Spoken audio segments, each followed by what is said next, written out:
3 minutes after 3 p.m. this afternoon, this beautiful afternoon here in Liberia.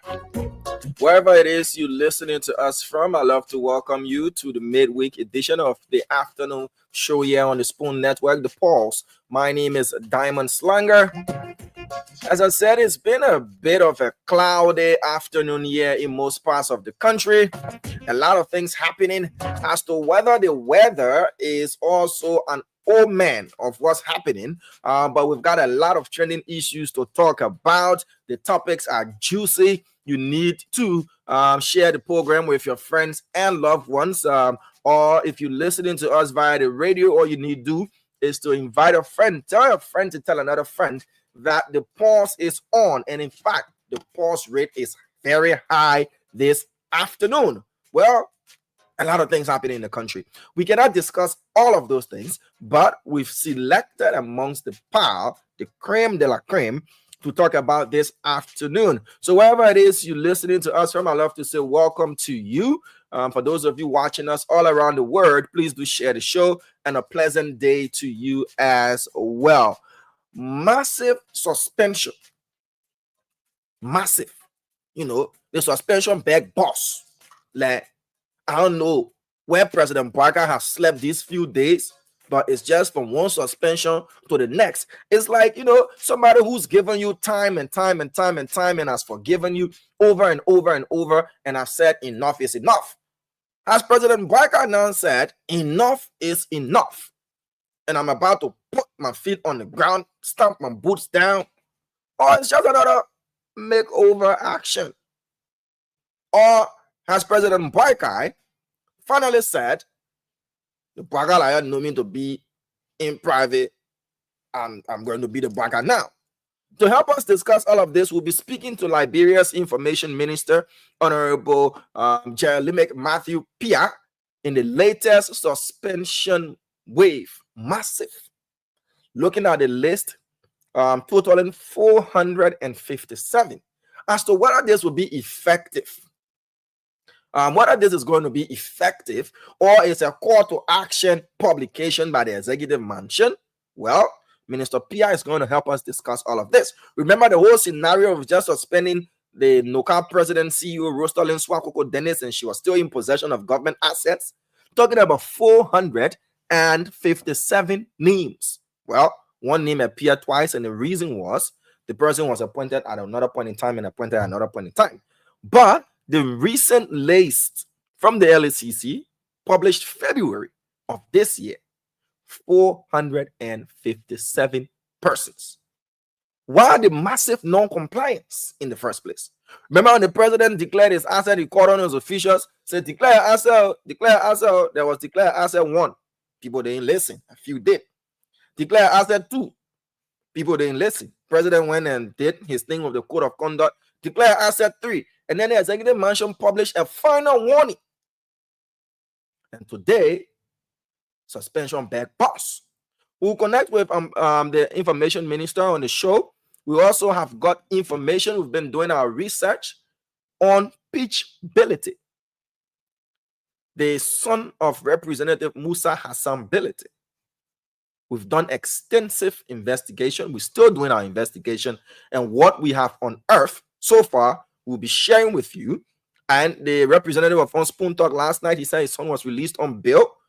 We also have got in our possession the revised Drug and Substance Law of Liberia 2023. And we'll be looking at 14.8 in that law that talks about who can be bailed and who cannot be bailed out, and what are the categories of offenses when it comes to drugs and substance abuse in Liberia. We are also doing extensive investigation to finding which court granted the bill, who was the state prosecutor, who represented the state, and what was their opposition to the bill, or the state didn't object bill. And we'll share with you, during this investigation, the LDEA inventory, the charge sheet, what the LDEA took from Pitchability. And once we do, we will play you a video as of when he was arrested, what was arrested with him, and what is the thin line between who a consumer is and who a distributor is. But all of that we'll talk about later on the program as well. The fight against drugs, the statistics that we've gotten from different agencies, it is not a good sign for our country. According to stats, 2 out of 10 Liberian youth is experimenting with drugs. 2 out of 10 Liberian youth is experimenting with drugs and other substances. 20% of our youthful population are hooked on drugs. So if you do the math, in the next 5 years, with the growth rate of 2.1, we'll have at least 1.5 million Liberian youth hooked on drugs. That is why we are chasing after this particular story, so that the fight against drugs cannot have a dent. It's already a challenging one. I have a video of an LDA agent who was battered and beaten and nearly died when they attempted arresting Pitchability. And today, he's out on bail. Is he a user or a distributor?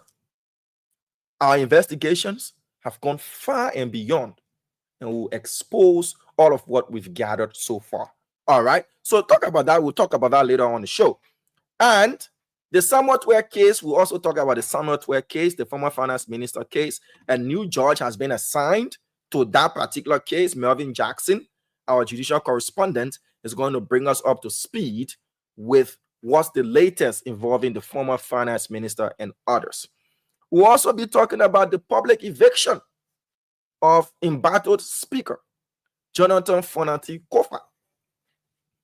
People carried the camera in yesterday on Armed Forces Day, when put all the thing in packet, gather it, empty the whole office. So the office will take it by force. And The embattled speaker has been issued a warning that he risks being suspended for staying away from session without the approval of the leadership. And what's the next step? He has also taken another court action, and we'll tell you all about that as well. Later on in the program, our main guest is Martin Sekula, the Secretary General of the Liberty Party. He joins us on the show. We'll be discussing all things the now reconciled, relaunched, reinvigorated Liberty Party and what's there for us. Yes, Mr. Cummins said, yes, I got 1%, but I'm not going to disappear. Apparently, people have been listening. And on Monday, I talked about the presence of opposition, how our political institutions should be based on ideologies and not surrounded or built around individuals. And why there is a need for an active Liberian opposition that will not just be proactive in critiquing things, but will be active in providing solutions to our problems as well, because every opposition party is a government in waiting. You can wait 3 months to election or 1 year to election, then you go, you find one bedroom or 2 bedroom apartment, you paint it with your party color, you take 3 or 4 of your family members, and then behind you, you pass there and say you want to win election in the country. We have to be serious. And Mr. Cummins is now making public appearances, doing question and answer, and the rest. With Liberia being at the crossroads 2029, we'll discuss that a bit as well. All right, folks, but while the president is on mass suspension, I'm on mass winning. Today, the way I can so that to give you money and to inform you as well. So play the radio game, because I'm beginning this show by calling the first person that I've been given the authority to give 20,000 Liberian dollars to. 20,000, just like that. And today you stand a chance of winning 10,000, 20,000, and even 50,000 Liberian dollars. All you need to do is to dial *799 *80 hash. *799 *80 hash. Play with 200 Liberian dollars or $1.50 if you're using your USD wallet. And I'll be calling the first person who has won 20,000. I'm starting from where Ernest left off. So if you want to win, don't say, oh, you don't tell me, I know, and this and that. You can cost my level urgent 20, urgent 10, urgent 5. No. Dial *799 *80 hash. Don't be told. *799 *80 hash. Play with 200 Liberian dollars or $1.50 and win 20,000, 50,000, 10,000. I'll be calling my first person and we'll kick off the show with that particular call. So that is the lineup for you here on the pulse. And indeed, you need to share the show so that we get as many people watching as possible. We'll talk to the information minister after we've spoken to our first winner. So you need to play today. What be today? At least I want to give her 5 to 10 winners. 5 to 10 winners. So let me call this first person quickly, who is going to win 20,000. Just like that. 20,000. 20,000 Liberian dollars. Play, don't be told. Play, don't be told. Let me call this first person and we can kickstart the show with this. Winning, winning, winning, and winning. Winning, I'm calling this person now, looking at the dashboard, and I'm calling this person. Good afternoon. Hello. Hello, afternoon. Your name? Paul Collie. Paul, where you living? I live in Basso. Grand Basso? Yeah. You play the radio game? Yeah. How many times you don't play? Today? 3 times today. All right, I'm just calling to let you know I'm from Spoon FM. My name is Diamond Slanger. You just won 20,000 Liberian dollars. How you yelling at that? And I said, president. Congratulations to you. So the 20,000 now you've won now. What you do with the money? My son, I'm going to school for you. All right. Congratulations to you, yeah? Thank you. All right. So there you have it. A very happy winner there. 20,000. 20,000. Let me do that at the current rate of 196. Yeah. Yeah, let the dig beyond things. 20,000 divided by 196. That is 102 United States dollars. So if you play with $1.50, you stand a chance of winning 20,000, 10,000, and 50,000 Liberian dollars. The code again, *799 *80#. Only Lone Star Cell subscribers. *799 *80#. Play as many times as possible, because the more you play, the better your chances of winning, and you can be just like our friend there from Grand Bassa County. Let me check the dashboard. He says his name is, yes, and his name is Paul Colley. He won 20,000 just like that. So let's get straight into the show. Remember on Monday, former District 4 Representative Rostalin Swakoko Dennis now suspended President CEO of NOAL, the National Oil Company of Liberia, rode defiantly after she had been suspended and asked to turn over all government assets in her possession. She carried 2 vehicles which are subject of investigation to the Liberia Anti-Corruption Commission, drove in them majestically in a 2-car convoy, and even departed the premises of the LRRC. It was after the Spoon Network published the story, then the GSA and the LSCC kicked into action. The vehicles were taken from her legal counsel's office and brought to the grounds of the Liberia Telecommunications Authority. So we have a video that was done earlier today. Let's watch an excerpt of this video, and then we'll proceed to other stories as well. So the vehicles have officially been turned over, and they're at the premises of the Liberia Anti-Corruption Commission, that is the LACC. All right, so this is that video here. So GSA is now taking the suspended local bus vehicles from the compound of the LACC around the old road belt.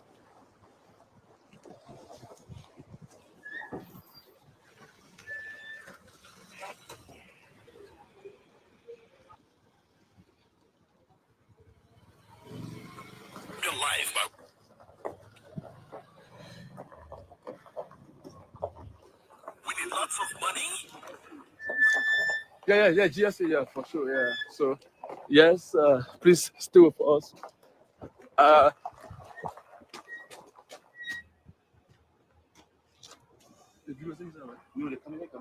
Okay. So, these are the 2 vehicles of the suspended suspended local bus. Now they take it away by the GSA.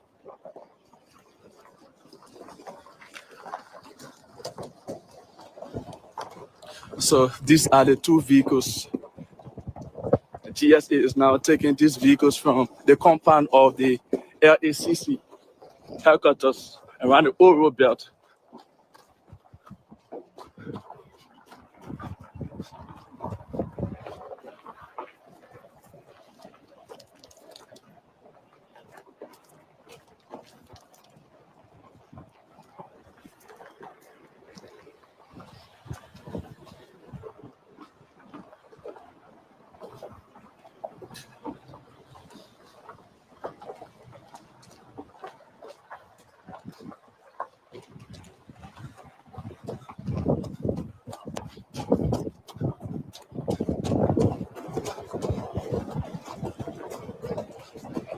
All right, so Sylvester Philip, they're reporting for the Spoon Network. So those 2 vehicles have since been taken from the offices of the Liberia Anti-Corruption Commission, the LACC, and taken to the compound of the GSA.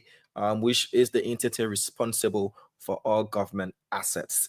So the face in that particular story, has been laid to rest. Others have said the actions of the suspended NOAL president CEO was a gross disrespect to the president, President Joseph Yuma Mbwaikai, and the the the government in itself should have mechanisms put in place to make sure they can track government assets wherever they are. Well, we're watching to see how the investigation is going to unfold, but Monday was just another day. We're about to speak to the Minister of Information, Republic of Liberia, concerning the president's recent massive wave of suspension. We'll also be showing to you the list of those who, according to the LACC from the official webpage of the Liberia Anti-Corruption Commission, the updated list of those who have been deemed suspended.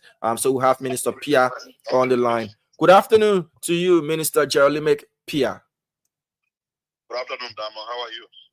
I'm doing quite well, sir. Thank you again for taking this time to speak with us. We appreciate you. Always a pleasure. All right, Minister Piah, the latest news from the government of Liberia in connection with accountability and transparency has got to do with a massive wave of suspension issued or ordered by President Joseph Yuma Mbwaikai. You want to speak to the president's decision as to why the massive suspension? The president remains committed to the whole culture of transparency and accountability. But at the same time, because he's an elder, he leads with a clear passion to making sure the right thing is done. So sometimes it would take a little bit of time to take a particular action, and there's a temptation of people thinking that we are engaged with the basis of inaction. But when the actions are taken, they are done at the time when even you, who's supposed to be the victim of the action, will be convinced that you are giving all of the opportunity to do the right thing and you didn't do it. And therefore, you will have to blame yourself. The declaration of asset is something that is required by law. The code of conduct requires that if a public official is appointed in government within a 30-day period, you should declare your asset. So this is something that we must do without being told to do so. For whatever the reasons are, there are some who did not do it. The president then gave a warning along with an ultimatum that you have to do it within the time frame or actions will be taken. Some still did not comply. So the president thought the right thing to do at this point in time, having used all other means to ensure compliance, was to take some real punitive action. So what you saw happening with the suspension of those who did not declare their asset is a punitive action that we hope will be a wake-up call. That, as the president said, things will not be business as usual. Of course, you know the other action from the NOAL. There's been complaints from the head with a couple of things that have been happening that we've been accused of different issues. The way to give space to look into that stuff was, in the president's view, to suspend the individual at the top of the accusation. And it's not for the blind side. Accusations will come, and I think I should clear this. The president will not just act because people make allegations. Because if he would do that, he would destabilize his own government in the blink of an eye. Because every day, somebody somewhere will just throw some accusations out there. But there are internal mechanisms through which some of these allegations are vetted. And if the vetting points to something that requires attention, then an action such as a suspension you see will take place pending an actual investigation into those allegations. And those are exactly what's happening. It is part of our overall fight against what is a problem in this country. Maybe people don't think that much is being done, but I'm sure you saw Transparency International recent report on Liberia. The country moved 2 steps forward.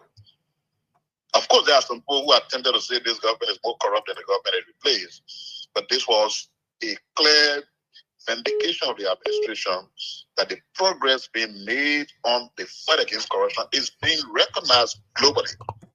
Transparency International is the premier anti-graft watchdog in the world. They have record in our country. We had a place as far as their last rating and report was concerned. They have elevated us 2 places above where we were, which is an indication that the actions that have been taken by President Walker have been noticed and recognized by the international system as well. Minister Piah, I'm looking at the list here, and I'm going to share it with those watching. We have a total, according to the LACC, this is February 2025. They've updated this list.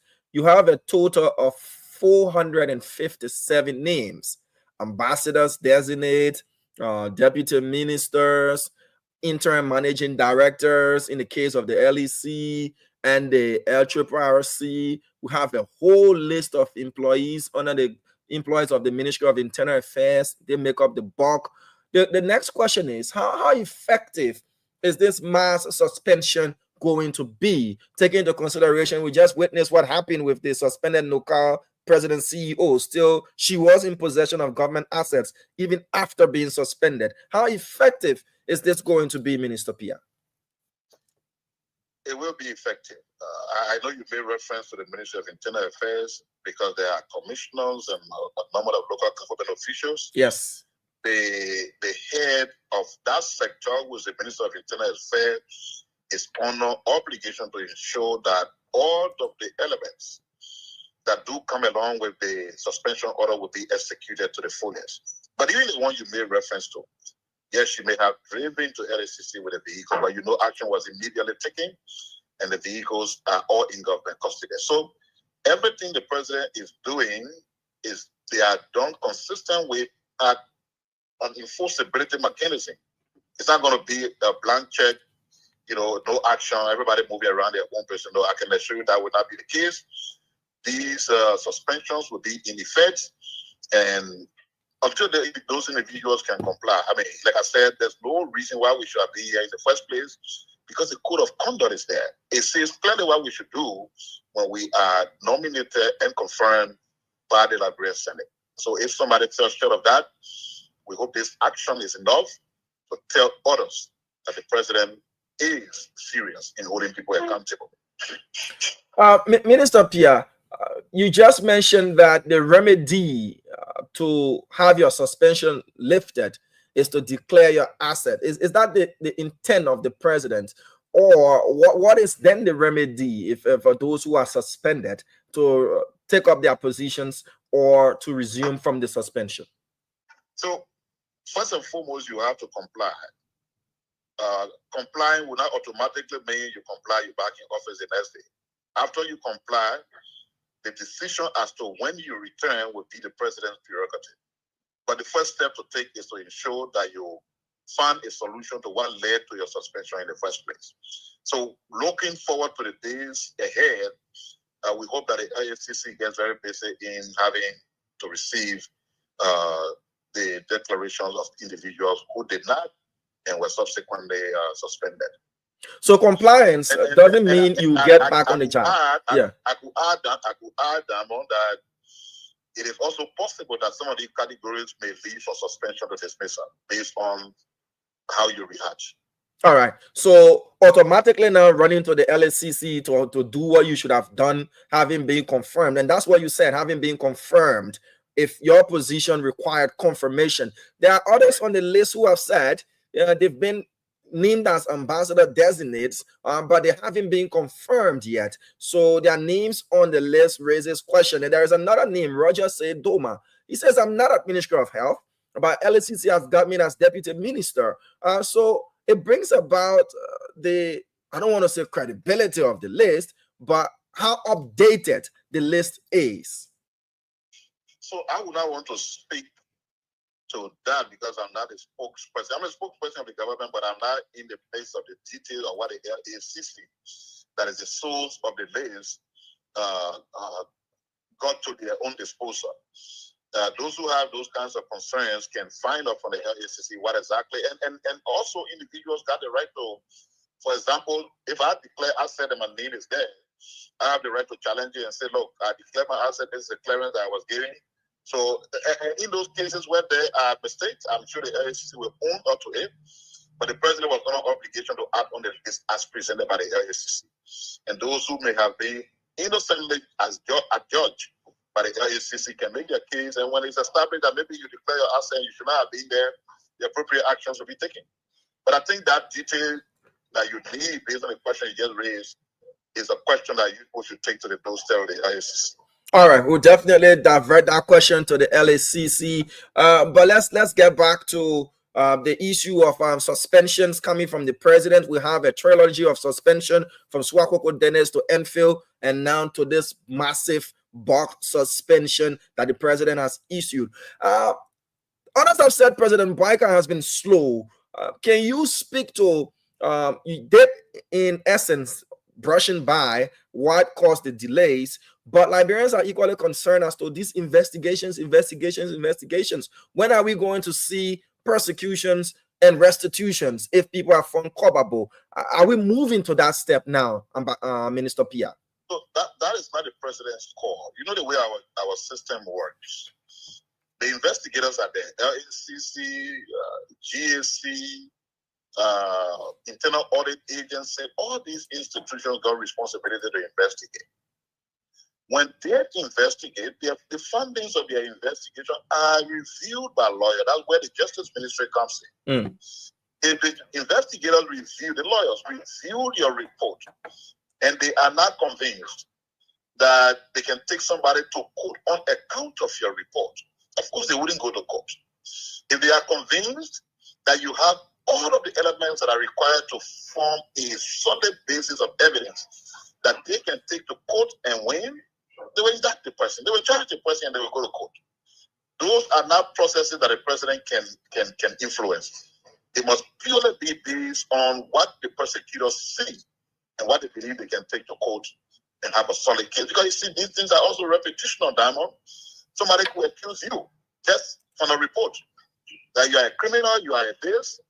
Prosecutors could review those reports and say, yes, we see what the report is saying, but we don't see the report giving us the evidences we need that we can use in the court of competent jurisdiction to try this person. In that case, it is the prosecutor's decision.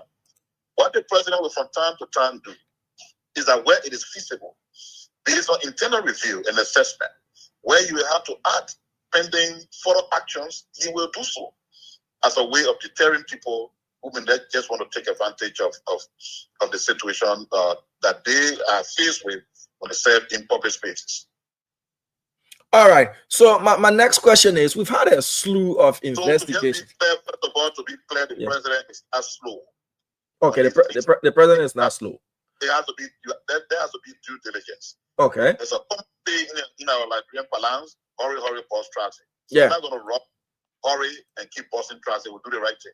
Okay, so in doing the right thing, the president campaigned vigorously on the mantra of transparency, accountability, and fighting waste and corruption. There were a couple of investigative reports or investigations that were commissioned by President Piah. If the president is that interested, Minister Piah, though you say he cannot influence, but can he be concerned and ask for updates on the statuses of these investigations? So when an investigation is ongoing, you have to allow the process to conclude and the findings to be sent to you. To be asking investigators for update while they are still investigating is a kind of approach that serious leaders would not want to do. It's almost like you dictating to the LACC when they should conduct or complete an investigation. Yes, you could have an interest if the investigation is taking long, but the kind of independence that is required for these people to do their work free of any interference will mean you have to wait for them to complete their investigation. Is the number of those who are in non-compliance, is it alarming? And what does it speak to the culture of impunity and non-compliance here in Liberia? If you look at the core officials in government, you will not be alarmed. Because like I said, most of the people making out those 400 persons a local official, but the law also requires that they do declaration. So there's no excuse for that. But if you check Diamond at the highest echelon, people are in compliance. Okay. Yeah. All right, Minister Piah. Let's speak briefly on the issue of the launch of Liberia's bid for a permanent non-permanent seat there at the United Nations Security Council, and you can speak a bit as well of the president's commitment to the armed forces of Liberia made yesterday as we celebrated Armed Forces Day. So yes, we have had the endorsements of ECOWAS, of the AU, and other friendly countries for our bid to be a non-permanent member of the UN Security Council. The Security Council has a membership of 15. 5 of them are permanent members. They are the superpowers. They got veto power. 10 are non-permanent seats, and they alternate every 2 years. So what we've done is that we've convinced our friends in Africa that we want to represent Africa on the Security Council, and we have their endorsement.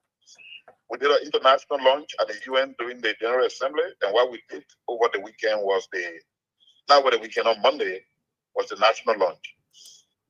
The intent of that was to make sure that our people are behind the government very solidly towards this goal.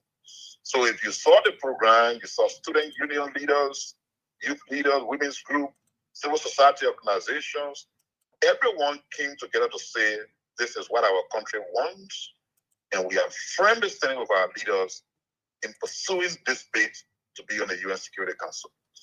We don't have an opposition, if I should make this clear to everybody.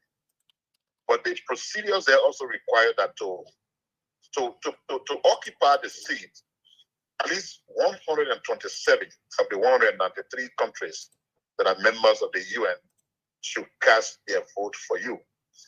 Meaning, if you fall below 127, you cannot take the seat. Another African country could just rise up, nominate themselves, or nominate someone else, just so that the seat can be occupied.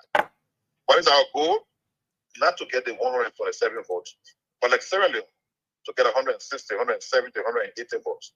Because if you do it that way, it means you have a popular mandate. That is the reason why you see all the mobilization we are doing. Not that we have any doubt that we'll be elected to the seat, because we know we'll meet that minimum benchmark of 127, but we're looking forward to a popular mandate. Sierra Leone won that seat with a vote of 188 countries, out of 193. If we can even have all 193 countries voting for us, we'll be happy. Hence, the basis for the mobilization. The army, yes, the defense minister laid out clearly some of the challenges being faced by the army. In fact, she was clear to say some of those issues are being addressed currently. But it was important for the president to re-emphasize and to commit his government to taking action to remedy all of the different situations and challenges that our military is faced with. Our safety, the safety of our country, the protection of our territorial integrity, rely closely and solidly on the ability and capacity of our army to deliver. Don't forget, this army was compromised during the war years. The army became a warring factor. President Selig, working along with the international system, restructured the army. Since that restructuring, the army has been demonstrating that they are a force for good. And we must do our part by ensuring that they got all that they need to remain that force for good. That's what we're doing. All right, Minister Piah, anything else you want to share with us? I'll find a time for us to discuss the very ambitious energy hybrid power plant to be constructed there in Grand Bassa County, because as you are aware, Liberians are concerned about this perennial problem of seasonal supply of electricity. We'll have a time to discuss that in other government projects. But my last question concerning the suspension, who are those going to fill up those vacancies? As you said, some of them are not going to return depending on how they react. And also, complying now doesn't guarantee your suspension has been uplifted. I want you to kindly reiterate that and also just speak to who are those that are going to fill up those vacancies. If you were suspended by the office of the president, even after you comply, your suspension has to be lifted by the office of the president. So it is not an automatic thing that you go today, you declare your asset, and you walk back to your office, say, let me sit down. That has to be clear to everyone. And I think that's where we are. Who acts where? All of these entities got structures. So, for example, if I was suspended, if I was part of the people who did not comply and was suspended, the principal deputy here is the deputy minister for administration. So it automatically implies that in my absence, he is, except where the president will make a different determination. Because, for example, when one of the ministers at the Ministry of Information was dismissed during the period of President Selly, I wasn't the deputy, I wasn't the principal deputy, but she formally appointed me to be the acting minister. So that is a choice also that exists, but automatically it will mean if there's not a specific choice, that the one who is the principal deputy will take charge. All right. Thank you so much, Minister Jeremic Matthew Piah, for speaking with us this afternoon. Thank you, Damo. Since you launched this show, you're very regular in reaching out to government officials to give information to the public. And you've been very professional, and I think I want to encourage you to keep doing more. Thank you. Thank you, sir. Appreciate the commendations. So, Minister Jeremic Matthew Piah there speaking to the president's mass suspension. That compliance doesn't mean you will resume work. As to why there has been massive non-compliance, I'm looking at both lists. I'm looking at the compliance list, and I'm also looking at the non-compliant list as well. There are some names, in key government positions that are not on the compliance list, and they're not on the non-compliance list as well. The LACC has issued a statement that the full list is going to be published in some local dailies, and they'll update their pages with the list. But we are concerned that certain names are not on the compliant list, and they are institutions, and certain names are also, they're not found on the compliant list, they're not found on the non-compliant list. So the in between, we want to know what's that, and the LACC needs to speak to these matters as well. We'll be doing follow-up inquest. As I said, you have to keep playing the radio game, star 799 star 80 hash, star 799 star 80 hash. I'm going to call three winners right now. These are frequent players. They're not winners, I should say, but they've won money, but they're frequent players. So these folks have been playing frequently, and because of that, they will be rewarded with 1,000 Liberian dollars. I also said I want to make you happy this Wednesday, but let me call this first person. The code is star 799 star 80 hash. Star 799 star 80 hash. That's the short code. Play with either 200 Liberian dollars, or you play with $1.50. Okay, so this person is not answering. Let's call the second frequent player, and I will see if I can do a draw again and call another person who will win 10,000 Liberian dollars. So if you want to be amongst those I'm calling, what you need to do is to dial star 799 star 80 hash, star 799 star 80 hash. Play with 200 Liberian dollars or $1.50. We've got this person on the line. Good afternoon. Your name? Marcus, you just got alert on your phone for 1,000 Liberian dollars? No. Check your phone, sir. You've been playing the radio game, and they've sent you 1,000 Liberian dollars. So check your phone, please. Thank you. We'll call you back in a minute. So Marco will have to check his phone. We'll call the third person. This person here, we'll call them. They too have been sent 1,000 Liberian dollars by just playing. They've been playing frequently, and their number have been drawn by the automated system. So let's call this next person. And once I do another draw, I'll be awarding somebody with 10,000 Liberian dollars. So play is only for Lone Star Cell subscribers using your mobile money wallet.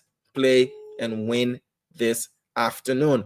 If you win this afternoon, your name will also be drawn in the draw on Saturday to win a 2-bedroom luxurious 2-bedroom apartment or house. All right, let's get this person. Hello, afternoon. My name is Diamond Slanger. I'm calling you from the Spoon Network. You've received 1,000 Liberian dollars from Radio Entertainment Liberia.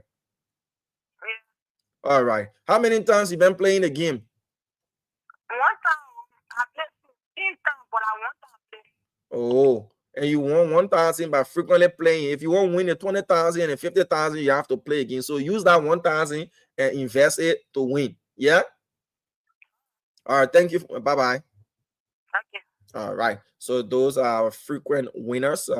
We do that every day. And once you are a frequent player, aside from those who have been winning, you will also be awarded 1,000. We'll move to our next item on the agenda. We want to speak to Haji Masale, who is our House of Representatives correspondent, senior correspondent, on what unfolded yesterday and what's the latest development in battled Speaker J. Fanati Kofa's personal belongings were ousted from the office yesterday to make way for Richard Nangbe Kohn. Let's now speak to Haji. A pleasant afternoon to you, Haji. How are you doing? Yeah, I'm doing great, Damo. Okay. Thank you for joining us. Yesterday, you were at the grounds of the Capitol, precisely the office of the Speaker, where the belongings of embattled Speaker J. Fanati Kofa were taken out. Bring us up to speed with the latest development concerning that particular unfolding yesterday. Yeah, so the entire process yesterday was led by the chairman on Rules, Order and Administration, because he's almost like an administrator for the House of Representatives, James Collier, along with the Sergeant at Arms, two men of the House of Representatives. So they were able to remove the lock at on the office of the door of the office of the Speaker, and also another office that the Speaker, Fanati Kofa was occupying for his office staff. That's his chief of office staff. That were also broken into, and so the belongings, the personal effect of Honorable Kofa were taken into that particular space that he was using for his chief of office staff. But let me just give a little background of that particular space. That space during the time of Buffer Chima, it was the office of the chairman on judiciary. Buffer wanted the chair on judiciary to be read by him, so that when he steps out, he sees the chairman on the committee on the judiciary to compare notes.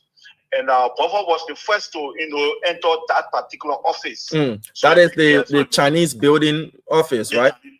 Yeah, Okay. He was the first. So he decided to use that place.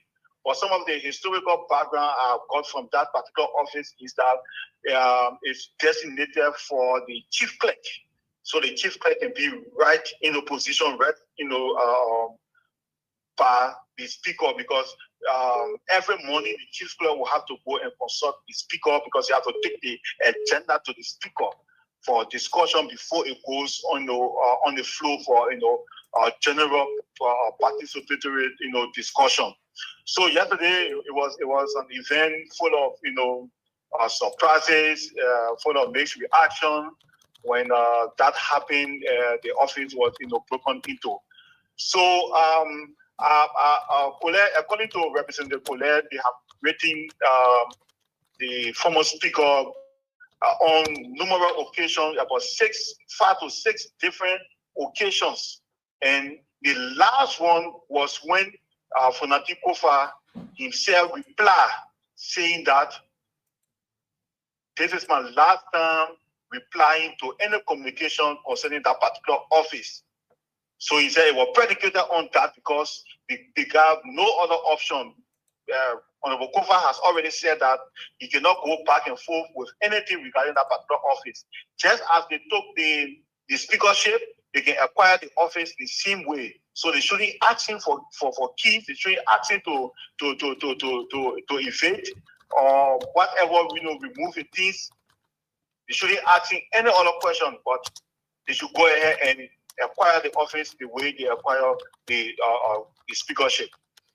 What reliance was Representative Collier, using? Because others are arguing that his reliance, and I'm going to read this. You cover the House of Representatives. That article, let it pop up on the screen so that I can see it better. Give me a minute. The network is a bit slow. But it's the Article 38 of the 1986 Constitution that says each house shall adopt its own rules of procedure, enforce order, and with the concurrence of 2/3 of the entire membership, may expel a member for cause. Each house shall establish its own committees and subcommittees. That is provided, however, that the committees on revenues and appropriations shall consist of one member from each county.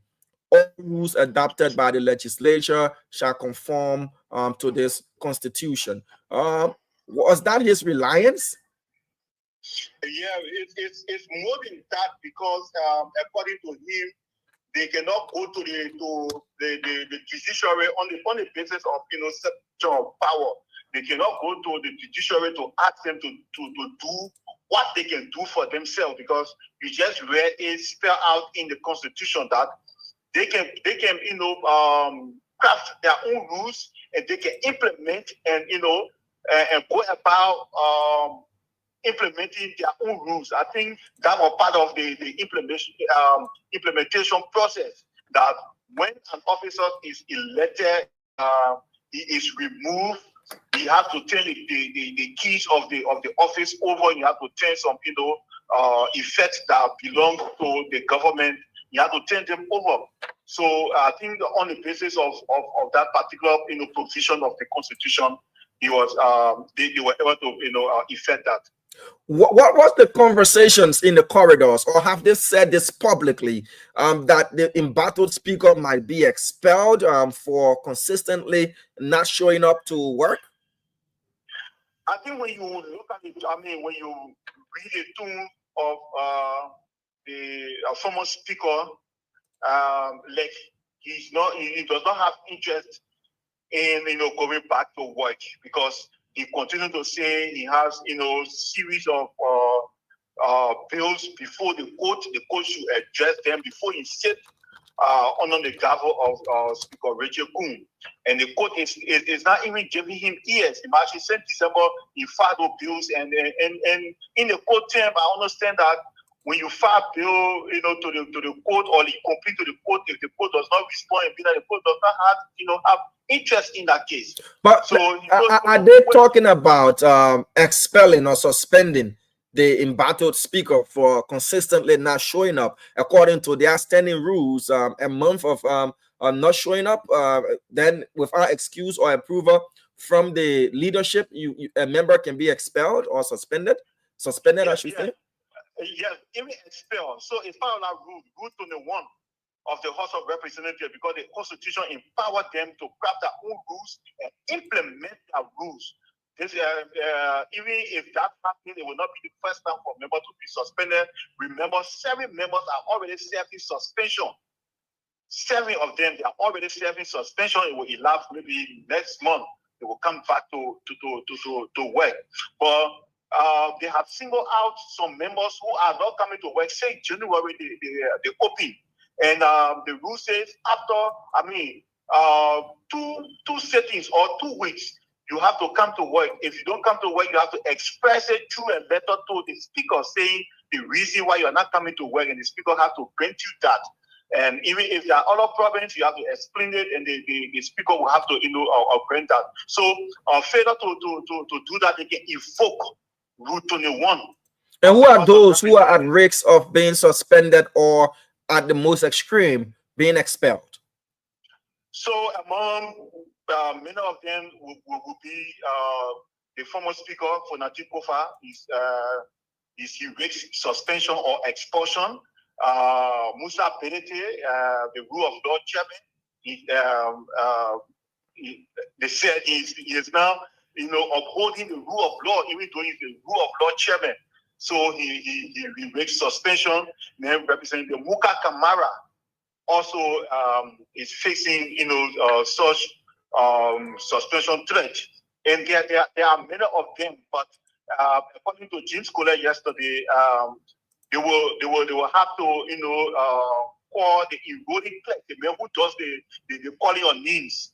If you're present in batch 8, if you are not present, then you put the absent and all of that. So they're going to engage in tomorrow to show the entire roster who have been coming and who have not been coming. For those who have not been coming, will add any express notification to the house. The plenary will consider what they want to do. All right, Haji, before I let go of you, just briefly, is the timeline for returning to the main chamber still on course? Your conversation with James Kohler, our renovation works, are they now putting in place mechanisms to return to the main chamber? Yeah, so certainly, according to the motion said within that the given time, the movement, proposed. So they will, return to the main chamber tomorrow or Tuesday or next Thursday. I don't know, but the like yesterday, eviction, the main chamber was not touched. So I believe they are not in hurry to return.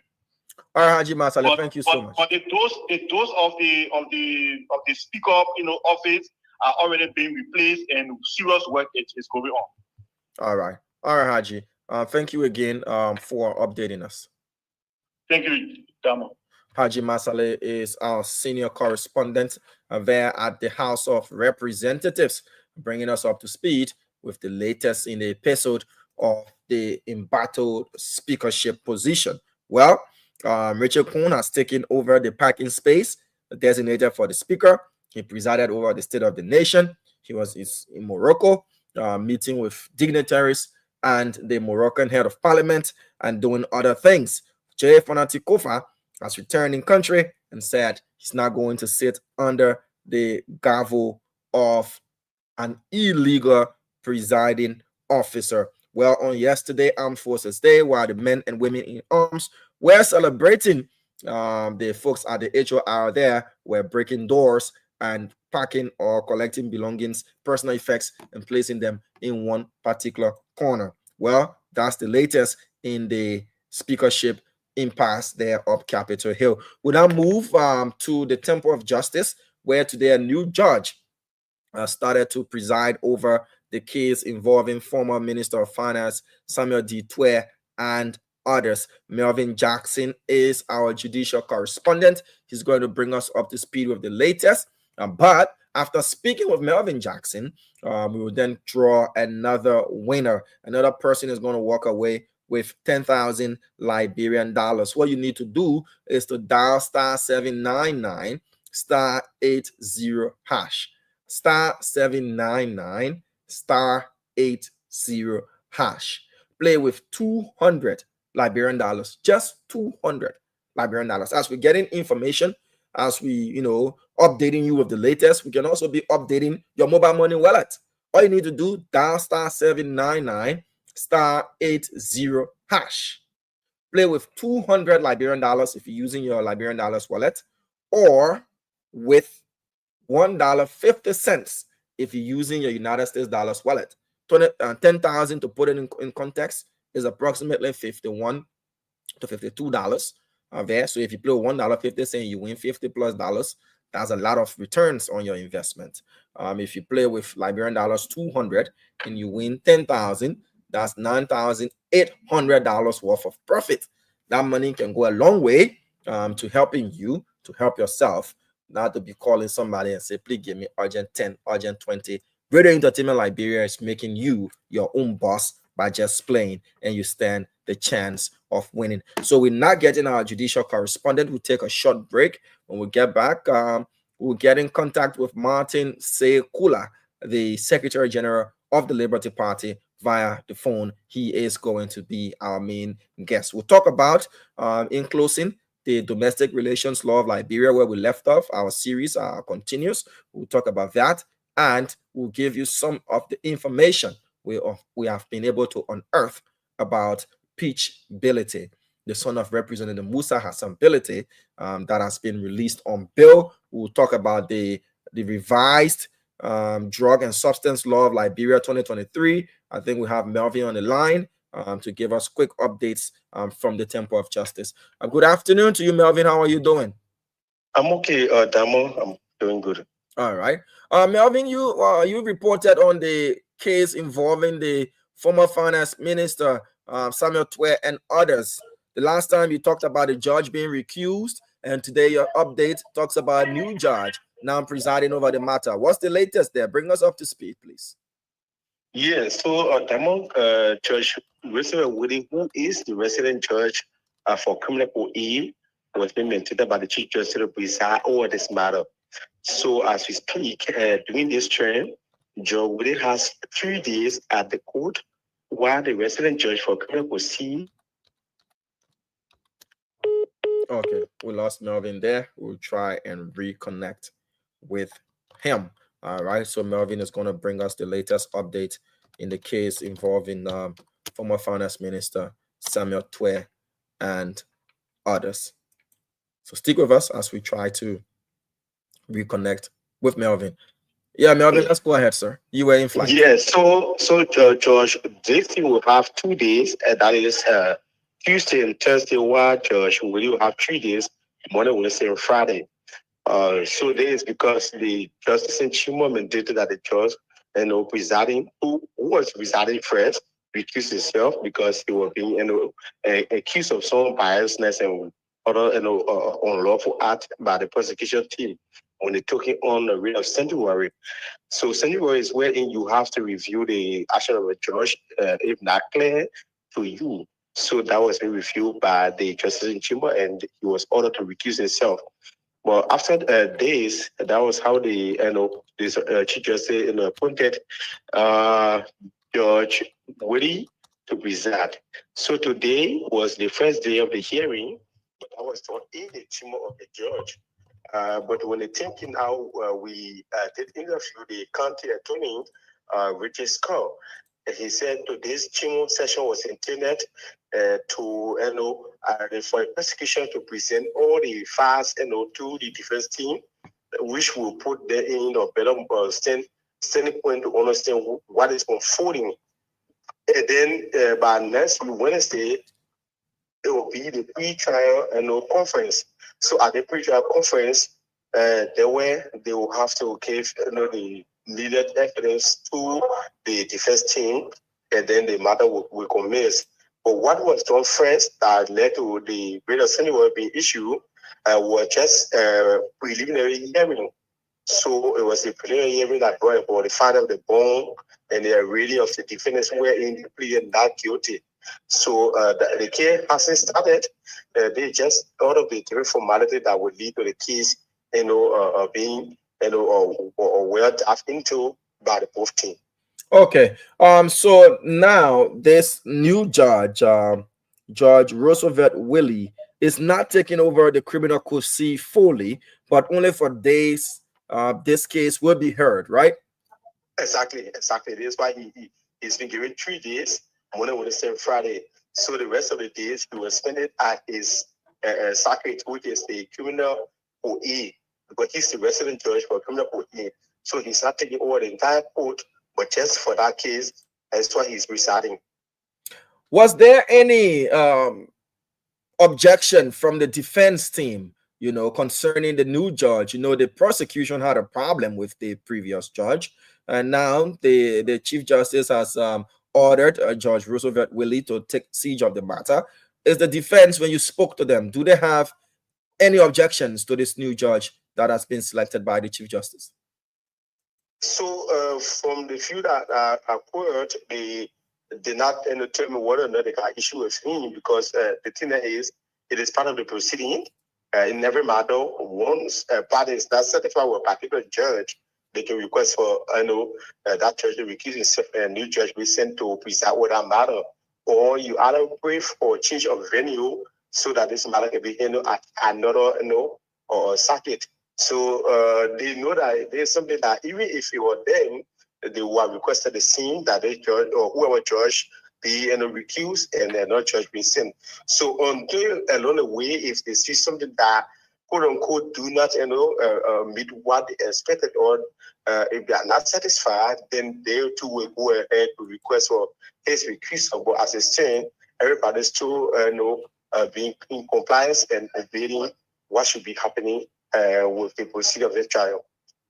Just to wrap up quickly, Melvin, give us again, go over again the timeline of this case. You according to you, today was for evidence sharing, wherein the prosecution was sharing whatever evidence and list of witnesses and everything that they will be calling with the defense. And next week, what is going to happen? We just want you to run us through again the timeline for next week, Wednesday, according to what the county attorney told me in an interview, will be the commencement of a pre-trial conference. So at the pre-trial conference, they will start up, the submissions of all the pertinent evidence in the possession of the prosecutions, because you now know when it comes to criminal cases, the prosecution has more burden to prove this matter to logical conclusions. So in that, they have all of the evidence that are needed to judge whoever guilty in whatever matter.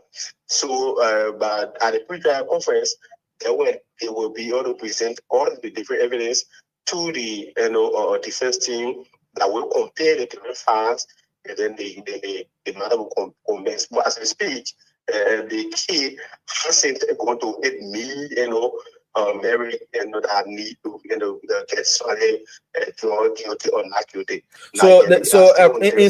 In simple English, the case is still at the pre-trial stage. Exactly. The first time we had all the hula baloo was about bond fee, and all of those things. If the bond was a good bond, it was about securing bond, right? Exactly. Now the second, from the preliminary angle, the second was whether the judge is deemed biased by the prosecution and he should be recused. And now the judge has been recused from the matter by the justice in chamber. So now we have got a new judge on the case. The next thing now is for the prosecution to share the evidence with the defense so that they don't come up and pull in surprises and all of those things, right? Exactly. And after all of that is done, before we can go to the actual trial phase. Exactly. But have the prosecution hinted whether or not, because they had a prior contention with the bond and that was filed, are they saying now with a new judge, they're not contesting the bond anymore? They just want to go straight to the matter and taking the matter to court? So if the contention raised by them was being granted by Justice in Chimera, then 100% that bond that was first filed will not be granted again by this current judge, because it's like you started something over to get the actual sense of it. So that which was first, they will not regard again. So are they going to, my question is, when you spoke to the county attorney and the prosecutors, are they still bent on challenging the bond as a bad bond, or they just want to leave that and go straight to the rest of the matter? So this is what I'm telling you, the bond will not be granted again because they are already been devalued. Because it was a question, and that question was granted by the justice in chamber. So exactly, it has been devalued. All right. Yeah, it has been devalued. So on that note, I don't have to file a new bond, or do I have to start the argument of the bond over?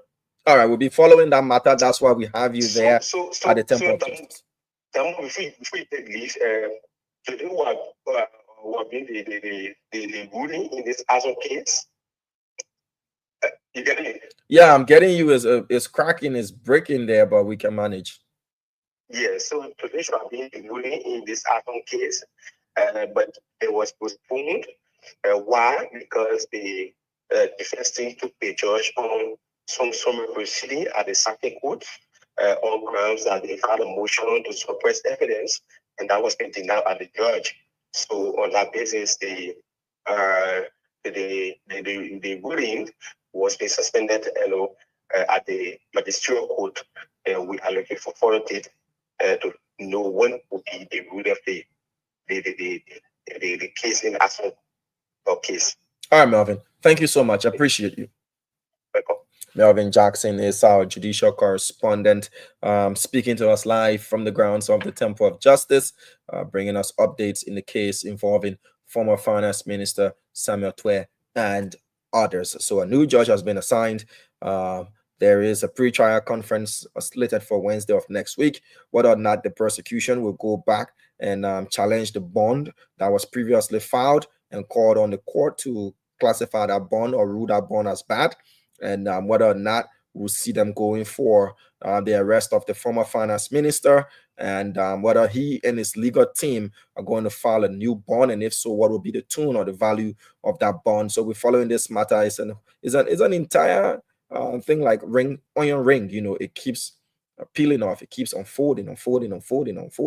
And the good thing is we'll have all of those angles covered for you. We'll take a short break. When we get back, we'll speak to another lucky winner, somebody who's working with 10,000 Liberian dollars, and we'll connect with the Secretary General of the Liberty Party, Martin Sekula. This is the Pulse here on the Spoon Network. My name is Diamond Slanger. We'll be back right after this short break.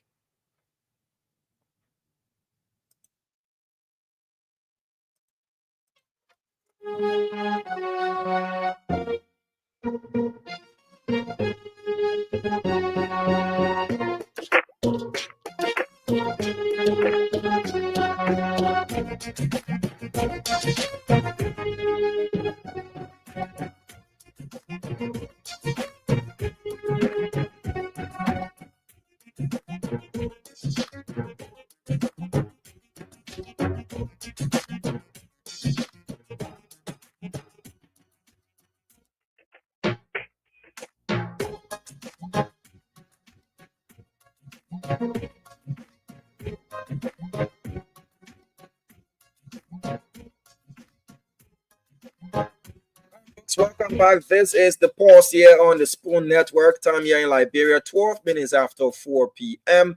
Massive suspension order issued by President Joseph Yuma Mbwakai. A scrutiny of the list published by the LACC, both the compliant and non-compliant list, will be scrutinizing those lists to see where and why some individuals are not listed on either of the two lists. Well, the president has said his fight against, waste and non-compliance and corruption has taken a new burst of energy, and we're waiting to see how matters will unfold. Well, others are saying that this, according to the Information Minister, Minister Piah, compliance doesn't necessarily mean you resume duty. The first thing is, why didn't you comply? That's the first thing. It's mandated by law. If your position requires that you declare an asset 30 days after taking up that position, having been confirmed by the Senate where confirmation is needed, you have to declare your asset. If you didn't go for confirmation or induction and the rest, and you just occupied your position, and it requires that you declare your asset, you have to do so. So looking at 457 individuals from the list on the website of the LACC, a majority of those people are from the Ministry of Internal Affairs, commissioners, statutory superintendents, and the rest. But we have some big names on that list, like the recently appointed interim managing director of the Liberia Electricity Corporation. His name is on that list. The entire interim management team, their names on that particular list. You will say, oh, I know somebody commented by saying, oh, you can get a stable current early, then you can comply with asset declaration. You're leading me. All right. So let me look at some of the notable names on that list before we call Martin Sekula or our winner. But let's call our second winner first, and then I'll go over the list quickly. Some names, key positions that have not declared their assets. But let's call this lucky person here who has won according to our system. I initially said 10,000. All right, so I'm calling the wrong number. Sorry. Let me read it. Let me look at the number properly. All right, before I can call somebody else that shouldn't be winning. Look at this thing and call this person who is going to walk away with according to the system. 20,000. Wow. This is big. Hello, good afternoon. Good afternoon, sir. Yep, my name is Diamond Slanga and I'm calling you from the Spoon Network. Have you been playing the radio game? Been playing so many times, sir. I now play. I know. Your I name? even play. I'm Joseph Piah, sir. Joseph Sayon. So have you gotten an alert on your phone? Yes, I'll check it now. Yeah. Please just be on the line quickly and you check your phone. You should get a message from Radio Entertainment Liberia. It's written in the message. Okay, sir. I'm coming, sir. Wow. Yes, sir. How much there? I'm saying 20,000, sir. 20,000, sir. Congratulations to you. So what you do with that 20,000? Right now, as we speak, no rest in my house, sir. No rest. So I just sitting doing nothing. Now God do it for you, my brotder. Now God do it for you. Now God do it for you. Thank you. Let me let you go over so you can go buy right before the store close. Thank you very much, sir. Thank you very much. Yeah. So these are the kind of interactions, I love to be engaged with.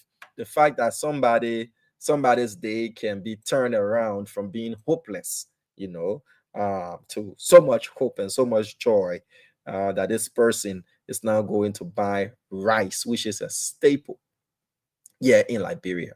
But no rice in the house, the whole family fake and be tired. No rice, it's a good thing, and you can win as well. We earlier called three frequent winners, frequent players, those who have been playing frequently but have not gotten drawn as winners. We called 3 to answer their phones, and they received 1,000 Liberian dollars each. I've been able to draw 2 winners so far, 20,000. That is 40,000 Liberian dollars. You can do the same. It's simple. It's easy. In life, anything you do in life, you must put in to take. You must sow to reap. And in this case, once you drawn as a winner, you get to reap more than 3 to 5, 700 times what you invested. So imagine you playing with 200 Liberian dollars. 200 Liberian dollars. Or $1.50. You win 102 United States dollars. It's a game of chance, I should tell you for sure. But the more you play, the better your chances of winning. The more you play, the better your chances of winning. So, my people, all you need to do is to dial *799 *80 hash. *799 *80 hash. Once you do that, you stand a chance of winning 10, 20, or 50,000 Liberian dollars. That is just what it is. So play and win. Let's now see if we can call Mr. Martin Sekula, the Secretary General of the Liberty Party, to speak with us on the phone to discuss all things Liberty Party. All right, 2 weeks, Seti Jale Slifos. Well, people out of Liberia cannot play. Yes, I think we've got Mr. Martin Kula on the line to speak with us on the issues surrounding the Liberty Party. This is the Pulse here on the Spoon Network. Good afternoon to you, Mr. Kula. Yeah, good afternoon. Good afternoon, my brother. And good afternoon to the peace-loving people of Liberia. Thank you for affording us the opportunity to speak with you. You're a busy man. I know you've had a lot of engagements. But first thing first, tell us, how is the Liberty Party? Well, the state of the Liberty Party is well and very much functioning, especially after we just completed the reconciliation process, and the party has now become one institution, and our partisans and our stakeholders are all motivated. The state of the Liberty Party is good. I can tell you that it is good. I mean, there's challenging political time, but as a party, we have overcome some serious challenges. Okay, so you've been in the Liberty Party prior to fragmenting. You were there when all of the fragmenting happened. and now you've been reconciled. Tell us, I know they say bygones should be bygones, but as a person who's been there through it all, how was it those years of having a Liberty Party divided to its core? Look, the past 3.5 to 4 years have been very, very much terrible for our party, but it was a great experience. Look, no institutions that survive and become great will not go through this kind of turmoil. So we have our own political turmoil. We have our own challenges. The party was split right in the middle. We are happy that we have overcome it, but I can admit to you that it was challenging.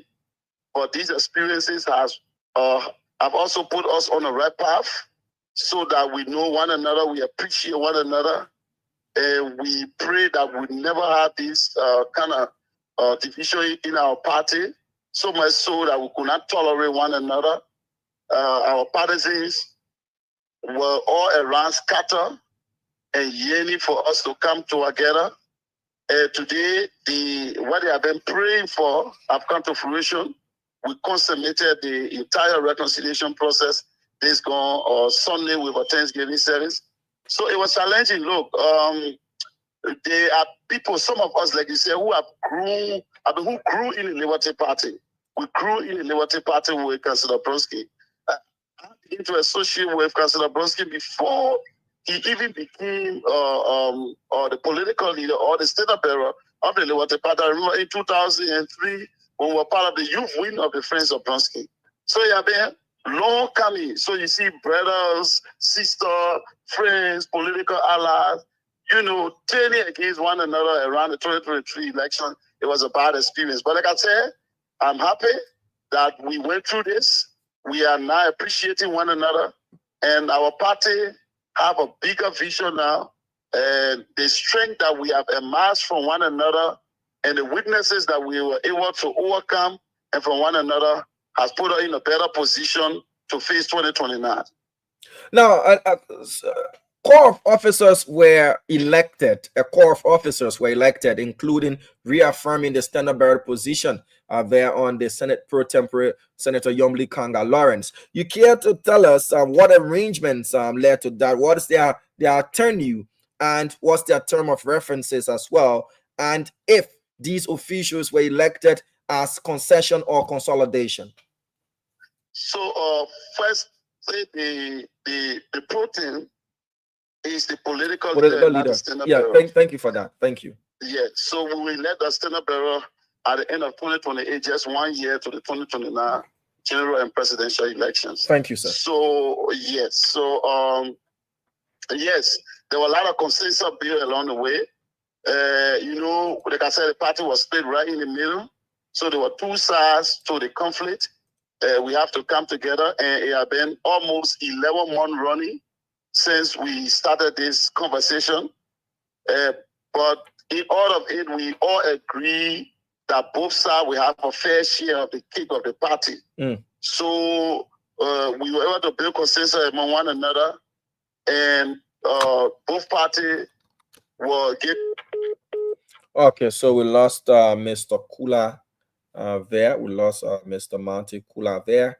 Let's see if we can reconnect with him quickly to speak to issues of the Liberty Party. So yes, we have the SG back on the line. Thank you for rejoining us, sir.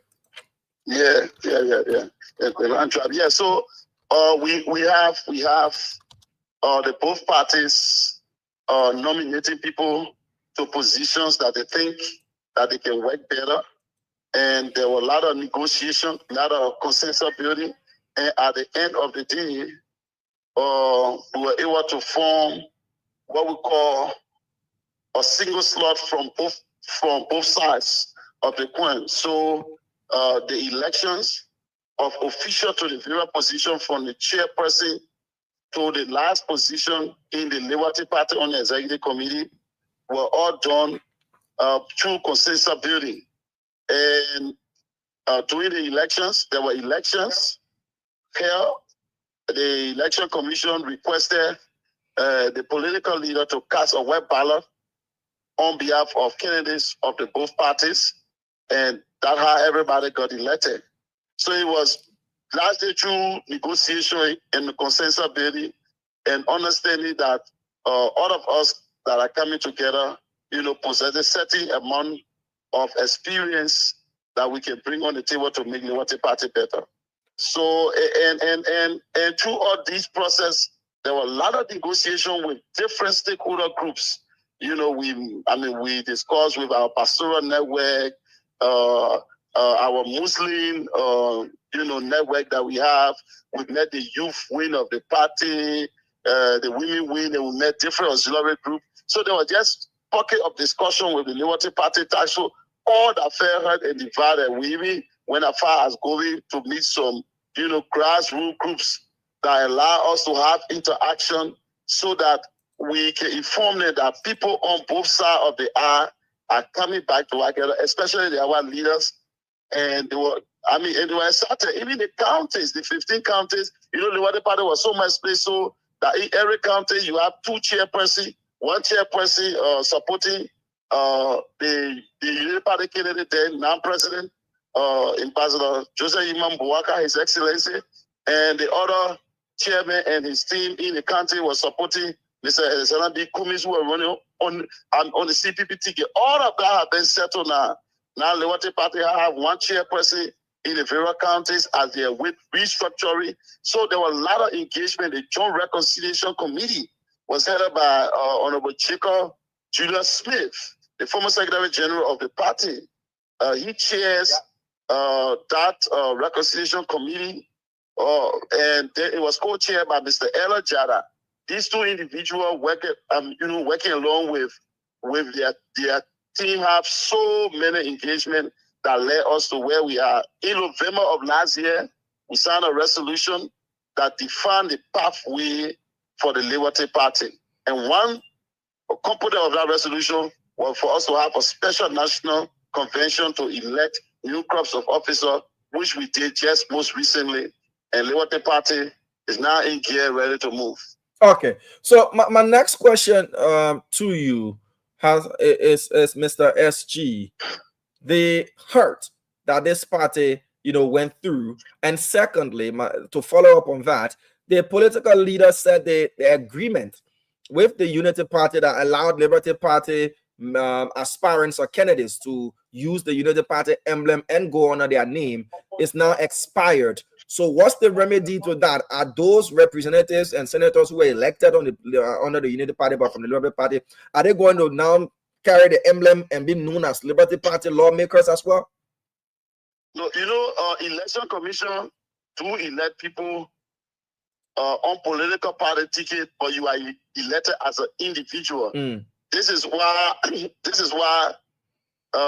if there's a situation where a candidate dies in that seat, they call for new election. They don't just transfer that seat to the political party or the political institution for which he or she won on.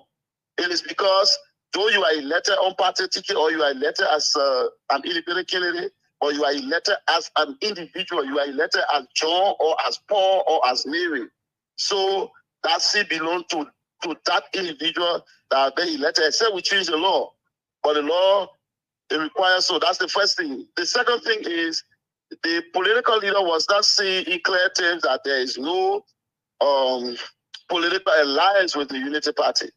No, as part of our conversation, we discussed our political leader decision to go and collaborate with the Unity Party, and we have a defined pathway toward that will continue to align with the Unity Party and we'll continue to work with them constructively. But as a political party, like we have always done from our time to time, we'll constructively engage or criticize the government when it is necessary. Liberty Party have never been a loose critics. We have always constructively engaged with our government, and we are in full knowledge that our political leader did have an alignment with the Unity Party.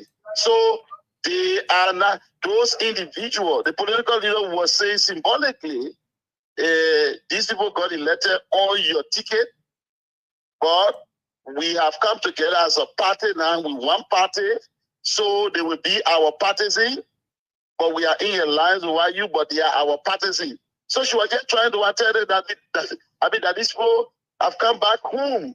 Not necessarily that we're not aligned with the Unity Party. But they are now going to be the Liberty Party Legislative Caucus, isn't it?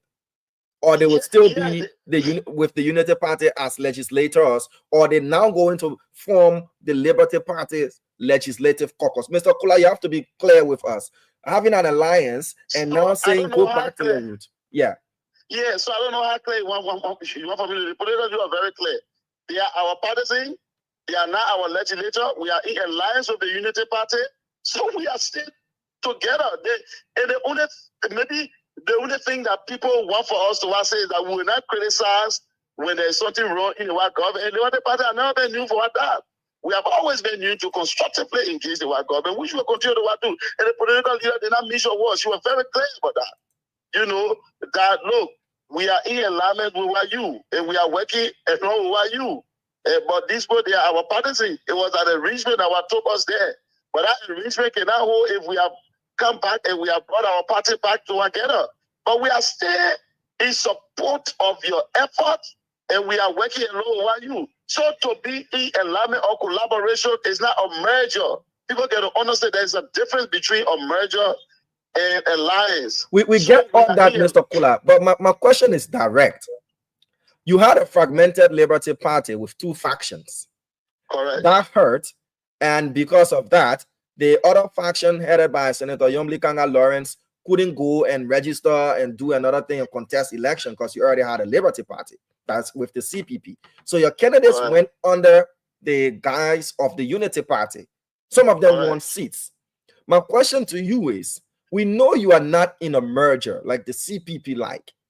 You went there as an alliance and you maintain your independence. So now those legislators that were elected, are they now going to form the Liberty Party Legislative Caucus, and they will caucus and have their own ideas as headed by Senator Kanga Lawrence, or they will remain with the Unity Party as Unity Party legislators and part of their caucus? That's just my question.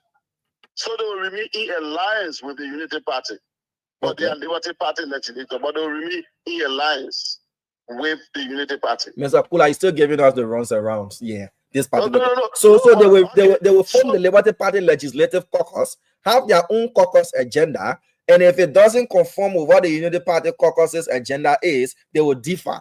Is that what you're trying to tell us? So the Liberty Party legislature don't have their own independent agenda. Okay.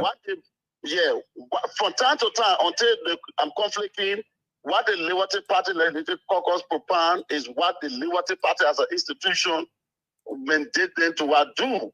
So yes, Liberty Party has its own agenda. It's a political institution with its own ideology. It's a government in waiting as a political party. Again, let me say that we acknowledge that our political leader did build an alliance with the Unity Party and help them to win the elections. But it doesn't mean that we touch the interests of the Liberian people. So this is very simple. We remain in alliance with you. But when we were coming to you, we told you that we are Liberty Party in alliance with you. I don't see how difficult it is if we tell you that yes, we have fixed our palaver. So our cheering back. Yeah. So and now what you come out to our and we still be supporting you. They will still visit you at some point, but let them come out. We still support your agenda that protects and projects the Liberian people's interests. Now, anything other than it's just a move. The party don't want to do anything that will not project the Liberian people's interests. So, so we are uncles. Mr. Kula, is this a move by the Liberty Party to consolidate itself? As in, the Liberty Party now stands on its own and will only consolidate or have any sort of alliance with the Unity Party if it's in the interest of what the Liberty Party stands for, as compared to what it was in 2023 that the Liberty Party rode under the Unity Party. Yeah, so listen, we were divided. We could not stand for what the Liberty Party stand for because we were all fighting and were divided. Right now, Liberty Party interest is in Liberian people's interest. I want to guess and believe that the Unity Party interest is the Liberian people interest. So once we are together, we will stand together. In the event where people deviate, it may not be the Unity Party, but organs of government or individual in government deviate from the Liberian people interest, the Liberty Party will do justice by constructively engaging in our government. That's what we are saying. Okay. So so the government should know that the Liberty Party is an independent party. Even when the political leader were going to engage Ambassador Brecker to form the alliance, she was very clear. That she was coming there from the Liberty Party end. So I don't think His Excellency have issue with this. I know there are a lot of people trying to interpret what the political leader said, but she simply meant that we came to you as a Liberty Party people and we had issues. We have settled our issues. We are now back home, but we are supportive of your agenda that is in the interest of the Liberian people. Now that you're back home and you are the Liberty Party, now that you get one foot in United Party or one foot in Liberty Party, you get your 2 foot on your own ground. You got your nice headquarters, right? Not too far from the Congress for Democratic Change. My question now is, with this alliance with the United Party that is not a merger, is the Liberty Party also looking at consolidating itself and having alliances with other parties like the Alternative National Congress, the CDC, and the rest? So the Liberty Party, I can say for now, we are redeveloping a new agenda given the political dynamics that we collaborate with or that will collaborate with our own agenda or our own ideology. So we are developing that agenda right now. But by saying developing that agenda, are you looking into other dimensions, Mr. Kula? I know you speak all the political maneuvering. Is that we are open to political discussion as a party. What we want is that when you come to us, come to us with the Liberian people interest. As simple as that. Don't come to us with anything. The founding father of our political institution, they're fighting for the Liberian people. They're projecting the interests of the Liberian people. That's what we want to do and stay on. So as we see the political field is getting fluid and dynamic, as a party, we are open to a lot of political discussions, especially those ones that will protect the interests of the Liberian people and that will make Liberia better. So we are not a party to say that look, we're not discussing with anybody. You can come from A, B, or C. We will have political conversation. We will engage. We will synthesize what you bring to us, and at the end of the day, we will be able to take what is best for the Liberian people. But I can simply tell you for now, we stay acknowledge and recognize the political relationship that our political leader entered into with the Unity Party, and we continue. Are you assessing, as you said, you assessing and you open to other conversations? Are you assessing the relationship with the Unity Party as well, whether it's doing the Liberty Party good? And now that you've now become one faction, are you assessing that relationship as well? We are assessing everything about Liberia. Mr. Kula, directly, are you assessing the relationship with the Unity Party as it stands, sir? We know you use Liberia as the euphemism for all of that, but are you assessing the relationship with the Unity Party as we speak, as you having other conversations and other assessment with other political parties? Are you? Yes. So you want for me to be specific? Can you be specific on the kind of assessment? Is it all good? Is it all good now? Prior to this relationship, it was a fragmented Liberty Party. There were others who were left out of the cake. Now they've all come back. Now you have a united party. The agenda is not just that of the Yomblis and the Delons as their faction. It's now for the Liberty Party. With all of what I've said, Mr. Kula, are you taking that into consideration and assessing your relationship with the Unity Party? Well, listen, we are government in waiting as a political party. We are government in waiting as a political party. And we will do everything we can do to push our agenda to ensure that the Liberian people believe and trust in us also too. So, much as we see the Unity Party giving the relationship with our political leader and the president, His Excellency Ambassador Boyka, yeah, much as we see that relationship to be forthcoming, but we are, but we as a political institution, we are government in waiting. So are you assessing that relationship? Situation? No, don't give me area in the context of the related party. Are you assessing it? Yes. So if it is in the context of getting job and getting piece of the cake, then no, because the first thing is that our reconciliation process did not take into consideration requesting unity party for our job. It was not any prerequisite for us to come together as a party. We saw the need. We think that we can one day lead this country as a political institution. We are government in waiting. Those who have job file, those who don't have job, if we are offered job file, but it is no prerequisite to. So you just said something critical to my next question, which has got to do with 2029, and political analysts are saying the Liberty Party, as you said, is a government in waiting as any other opposition party, doesn't just want to be a kingmaker or a part of the kingmakers, you know, a party that will always lend support to get a piece or to be heard. Is this move one of those moves that the Liberty Party is aligning itself to be a key player 2029, and instead of joining the Unity Party or any other party, but to see others joining the Liberty Party to make it a force for 2029? Look, again, Liberty Party as an institution was not formed for us to just be supporting every and all political party. We are a political party who think that we can lead this country, and we have the best crops of leaders to provide for this nation so that Liberia can get better. Beginning with our late founding father, who has a vision that we're projecting the interests of the Liberian people. So we're not just funded to be political institutions to be something, but if the need be that we support an agenda that protects and projects the interests of the Liberian people, we will do it. We will do it. So it is not carving stone that Liberty Party must allow or support with, with somebody so that we can make them president, so that we can be second. Liberty Party was not formed to be second. Now that you acknowledge that the Liberty Party wasn't formed to be second, my question to you is this one of the steps taken for the Liberty Party to not just be a kingmaker, but to be a party that others can either join, looking at the proliferation of political parties in Liberia, and present a candidate for the presidency? That is my question to you, Mr. Kola. So I just told you Liberty Party will be second to none. We are rebranding this party. We are rebirthing this institution so that it is second to none. It means that our agenda is to provide leadership for this country, except in a situation where we see that our agenda lacks in with another agenda that can provide good leadership for this country. Our agenda is to provide leadership for this country.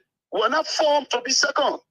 We're not formed to be second. All right. So now that to conclude, now that you're taking your children back, not children as in the age, it's just an analogy that we're using. Your legislators are going back under your umbrella. Is it crippling, if you look at it, that instead now of just being there, you have your own people? Is it crippling to the Unity Party? And if there were those who didn't take that decision kindly, and what has been their reactions as well? You have to protect your own interest, and that's what the Liberty Party is doing. Well, again, I don't see what is creepy about this. I don't see what is challenging about this. All I see, look, I think Unity Party should be happy. Why? That they have, that they initially had a piece of Liberty Party. And you're taking back. Now the political leader that they collaborated with have now brought the entire Liberty Party back together, making her stronger, and putting her in a position to negotiate better than what it was. She had half. Now she has all. Which political party was formed to be an honor door? If anybody answered that, so it will be unjust and unfair to the Liberty Party if any political party, be a Unity Party or any political party, think that was just formed to be honor door. No.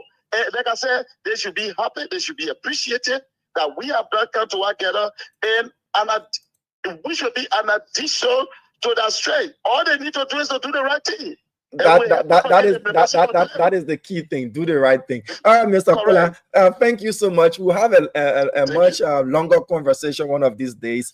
This has just been a shorter one, but we'll have a much longer conversation, and I'll look forward to having Representative Priscilla Cooper along with you so that we can talk about the Liberty Party and what it means for elections 2029 and as an institution. Thank you. Yeah, thank you. I'm just so close. Yeah. I just want to thank all of our parties, all of our stakeholders, and I mean our county committees, the county chairperson or auxiliary group, and everybody that participated in this almost 11 months of our peace process, and I also participated in a special national convention. We are doing this not just for Liberty Party, not just for Councillor Brodsky, but we are doing this for Liberia, and Liberia will see us through. And once we do what is right, they will continue to project the interests of the Liberian people. Liberia way at the CO2. We want for you to be proud member of the Liberty Party, and our arms are open to everybody to come to our job in the Liberty Party as we prepare and gear up for 2029. Thank you, sir. That announcement is going to cost you $20. I know that. I will come, and I'm hoping to come anytime. All right, so we'll keep in touch. All right. Okay. So Marty Sekula there is the Secretary General of the Liberty Party, and like any other politician, you know, as much as I tried to grill him, he was elusive. But if you listen to his statements, that we were once fragmented. You know, we're calling our legislators back. They will be part of the Liberty Party legislative caucus, but you know, if the Unity Party agenda is what we want to go by, and it's in our interest, we'll support them. All in all, is that the Liberty Party is building itself to be a stronger force 2029. And he lastly concluded by saying the Liberty Party had half of the Unity Party had half of the party, and now Senator Kanga Lawrence has got the whole. So if she had half at the time, she wasn't in a very strong position to negotiate as having all, as being the political leader of a united front of people that are rejuvenated. And he said that they are having conversations as to whether they can form alliance with other parties and they can have other parties on board. Look, 2029, the decision makers are already only the slow ones who don't mean business will wait for 2027 to start to consolidate.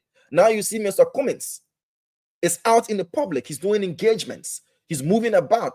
Visibility is very important.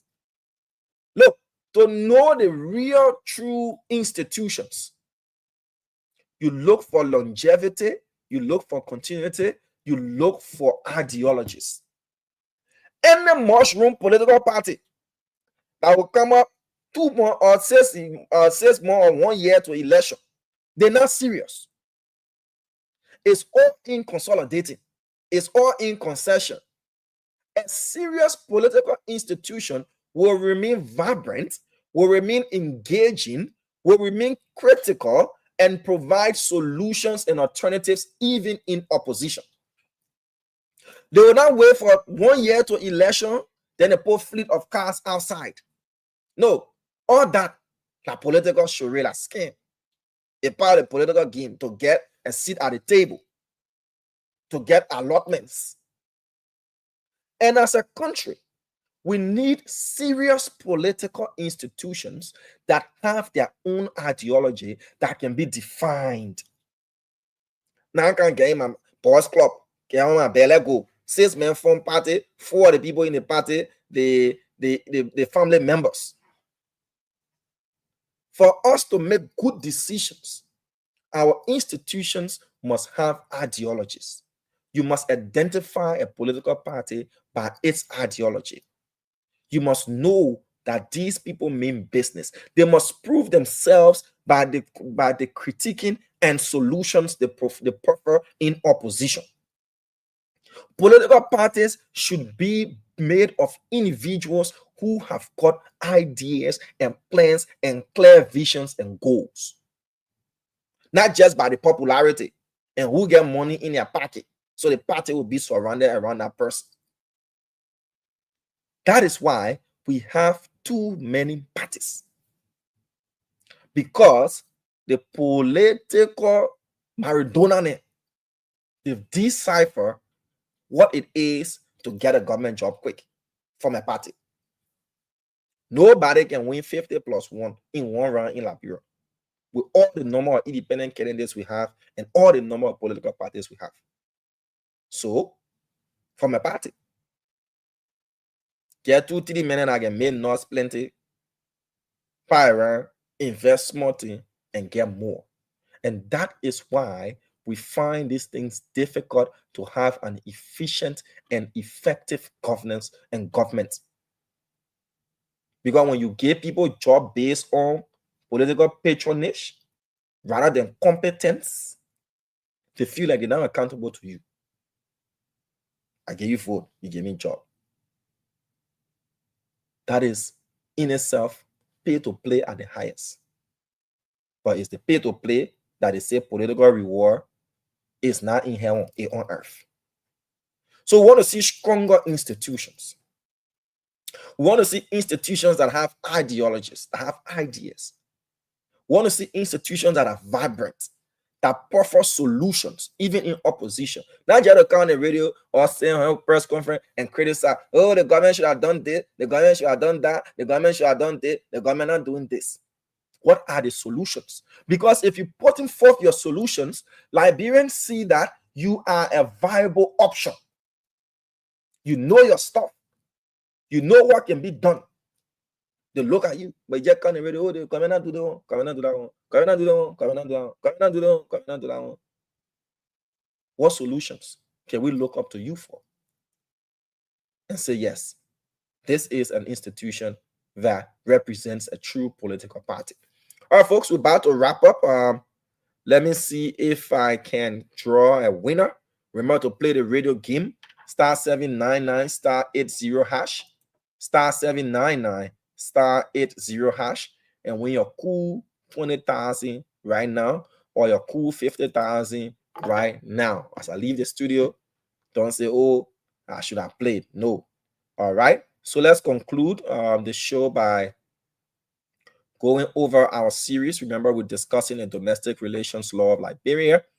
On Monday, we talk about what marriage is according to the domestic relations law of Liberia.